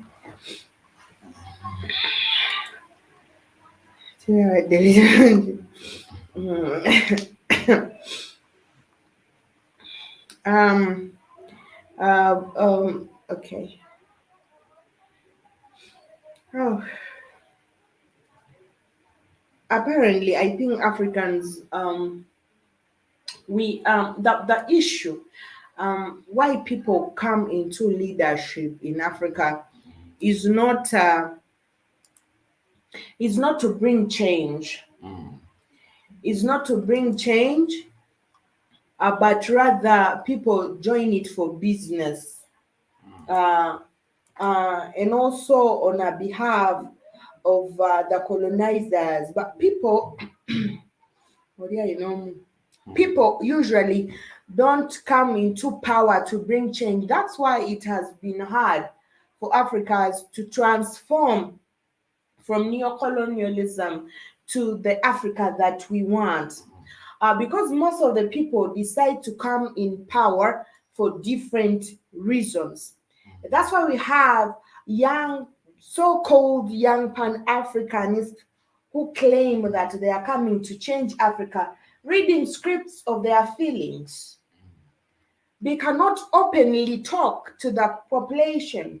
They cannot tell us their minds. So how are we going to trust such people? And of course, like I said, it's a red flag.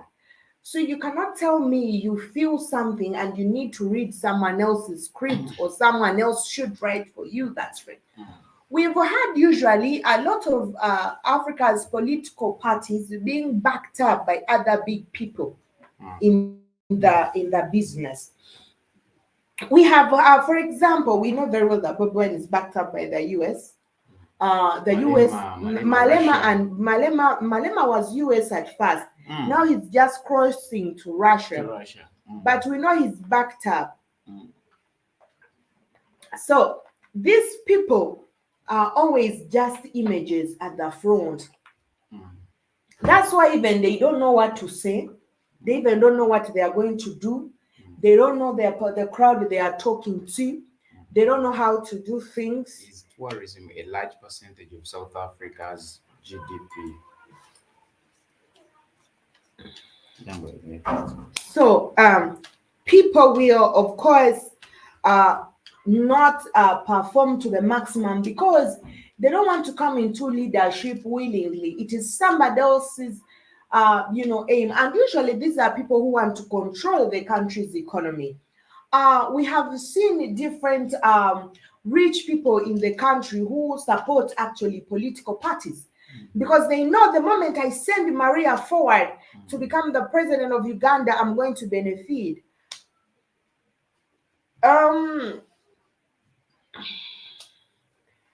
Well, tourism, I think, contributes 3.2% of the gross domestic product. So it is not. Mm. Yeah, so it is not. Yeah, go. So have a good day, people. Got to go. All right, K. Williams. Thank you for coming. Have a good day too. See you tomorrow. Yeah. Ajib Jabba, it is not. So it is not. And like I was saying, if we had people who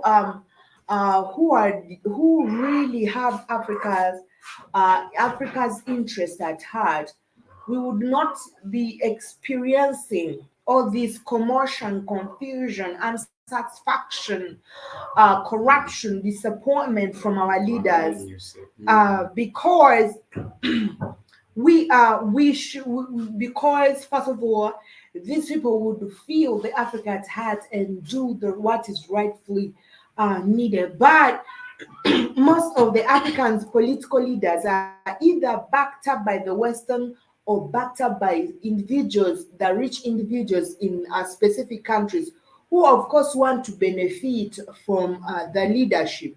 That is, will the next president be Caucasian? Interesting. Thanks. Well, Jib Jabba, we aren't sure. We aren't sure.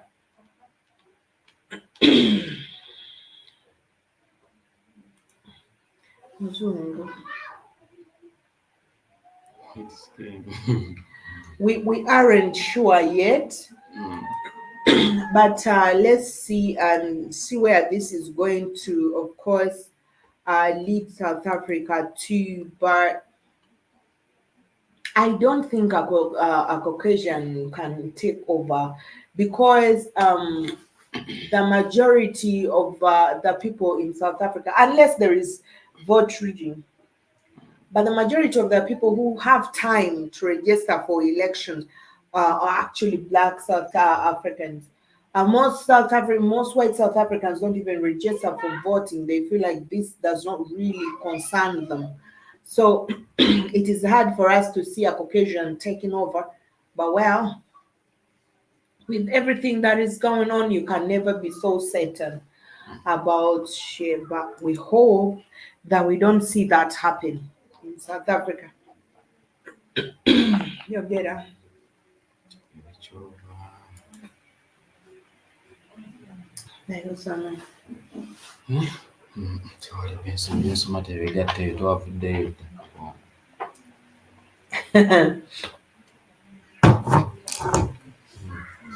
And Jib talked about the Caucasian.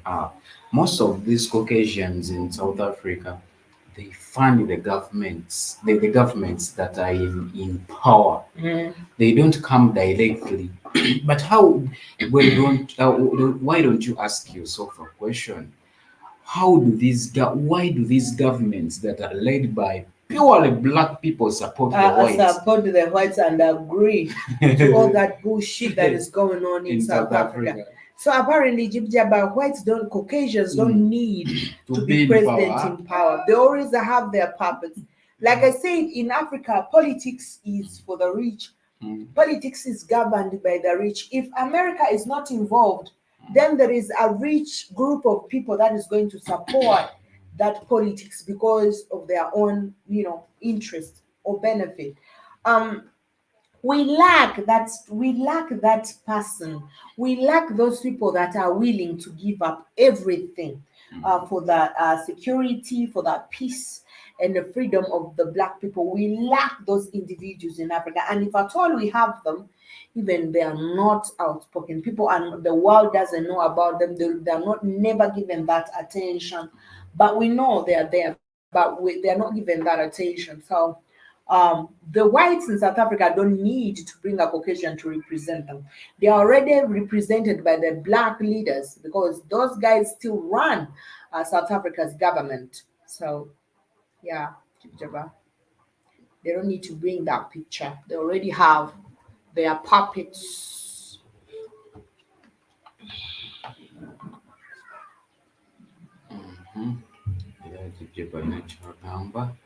Okay, they rule from behind the scenes. Exactly. Exactly, Jiba. They don't need to come on front to fight. No. Because if they didn't rule, Jibjaba, now give me this. You are the president of a country and your people are still going through the same neo-colonialism. People are still experiencing the things they experienced during apartheid policy, and you're a black South African leader. Really, if at all you're not a puppet, or if at all you're not someone working on the behalf of those few minorities, would you really let that happen to your people? So this is a 100% sign guarantee that these guys are, of course, controlling South Africa behind the scenes. They don't need to bring a Caucasian in the picture. They already have the black people working for them, and this is going on all over Africa. It's going on all over Africa. It's not only in South Africa. That's why we have not seen Africans waking up to embrace the real thing that we want. We are not seeing Africans standing as Africans. They still come into power, get cheese when they are tired, is when you hear them telling you stories. We don't want to see no white person giving us orders, but they were giving you orders for 5 years.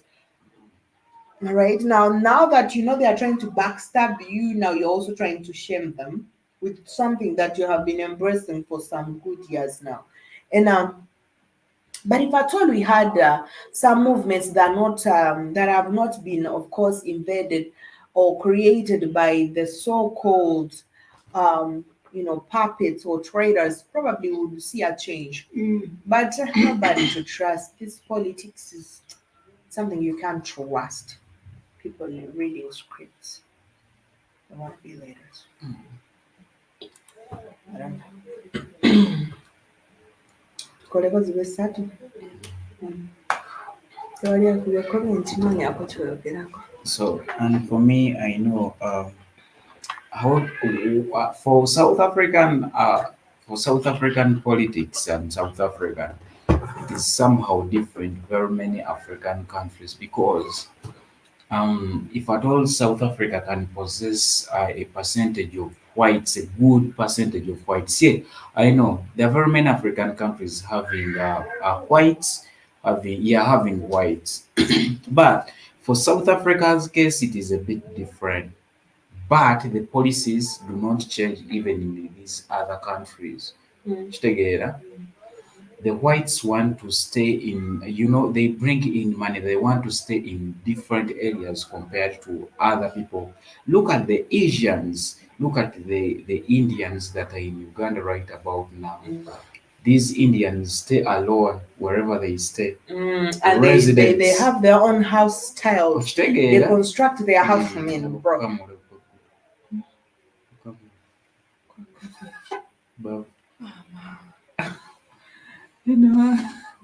Osulinga lwa mwana muto kati.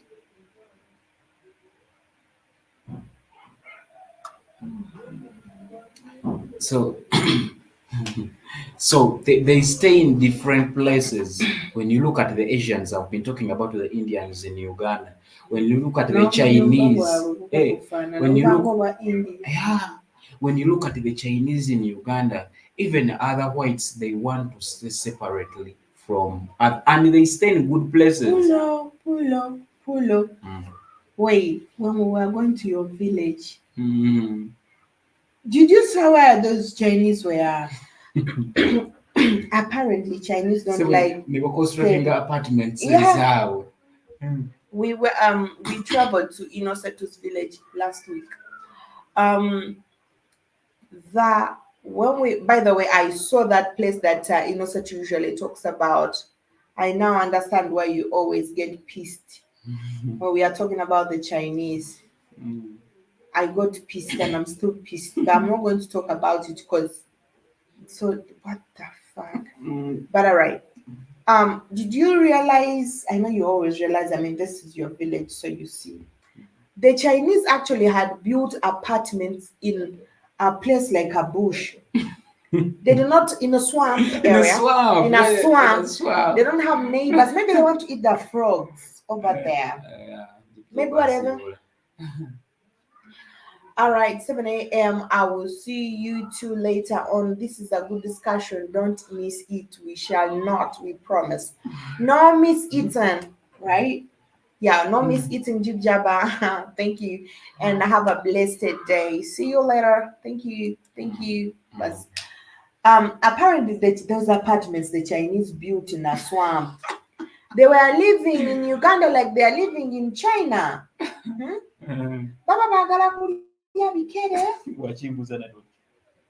Because they constructed that apartment in the swamps. Those guys are exploiting everything. The land. And the way they want to claim, they're even putting boundaries. Bullshit. They are putting boundaries. Big. How many hectares? I even don't know, because if we are able to ride in that coaster for a duration of like an hour, no, 30 to 40 minutes, when you are still in a Chinese land, you are using a certain speed per kilometer. 8 kilometers per hour. And you are driving on a Chinese land for 45 minutes. Bro, that land is big. And we only saw that land, then it has to exceed. You said it reaches the Lake Victoria. Yeah, it extends up to Lake Victoria. And then there is where they were getting that sand, the white sand from. I don't know what carpet. And there are those ones who are making carpets and all the raw materials. Like on display on the banners, they see carpets, but they do different things. All the raw materials they are getting from Uganda, all the raw materials they are getting from around that place. Those they came there because the raw materials were there. Those people usually where there are raw materials. That's why they are building in those swamps. They're having apartments in those swamps. If I become the next president, I'm chasing all the Chinese in Gomobimba. And also kusasula mabanja. Sina mabanja gensasula. Amini yasasula kama mabanja. Nesiba wa mabanja nze mugenda. Gasasula loni yasasula. Kati boba koleki. Boba mwewoze. No, it could be a good thing for the German and Kisa Lunge. Nze sina buzibu bwiba kubeera. Otegera. Nenze sigenda nkomukyenda nambunya nembiraba. Tekina sente kikola gwe kujja ewaffe ne weebaka. Omuntu ewaffe n'ajja ewammwe ne mukuba ne mutta ne musegregate. It doesn't. Nze kyekintu ekyankyayisa abo abantu oba Abamerika oba sibaagala. Because I've seen what those people can do. Ate si mu bubi. Because kati nze nawe banjawulanga abantu ati tebanjawulanga. Tebanjawulanga maybe oba kubanga tebanjawulanga ekisooka beera nalina abazungu nga mikwano oba banjagala kubanga nali muddugavu ate nga seekola nnyo bintu abo bantu bali attracted ku bintu ebyo. Ebyokwekulaakulanya. ebyobuteekolako kati nga bwolaba ebintu byange bibeera ate sigamba nti baba bandaba bulabi nga neewuunyisa sigamba nti kiwaliwo ekyebbeeyi Bakuwa sympathy. not even sympathy baba bagamba waaw obanga ekyewuunyiso n'omusajja bakakona just kutegeera ekintu ekiri olugero kiba kitya oba kitegedde ne bwaba agenda atambula naawe ku kkubo aba ayagala atambule nga oba kitegeera eyo proudness ejja because of that simple the simpleness naye nga z'abantu sibalina obuzibu naye engeri gye bayisaamu abantu kati ate omuwala ku kiri lwasomesa Omuwala bbiire. so those are the things oba tugenda tukusoma. Yakomawo kawungeezi. All right, guys. Anyway, we have to end this show right here. We are going to make something to eat. We shall be coming back on another episode later on in the evening, I guess. But yeah, thank you so much for loving. Singa twongedde kuba nange wakiri ekitundu. Thank you so much for being here with us, Africa Maria from Kampala, Uganda, with my colleague INNOSSETU. See you later, right? Yeah. Thank you.